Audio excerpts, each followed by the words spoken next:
Фою з'їду шкоду! Що ти таку скопіо, тата, сістер, Što s ovo uradio?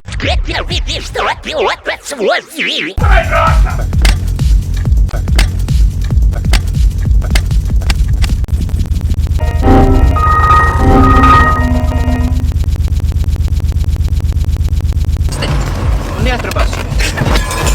Klikati da poslušate pjesmu od moga poluočuha.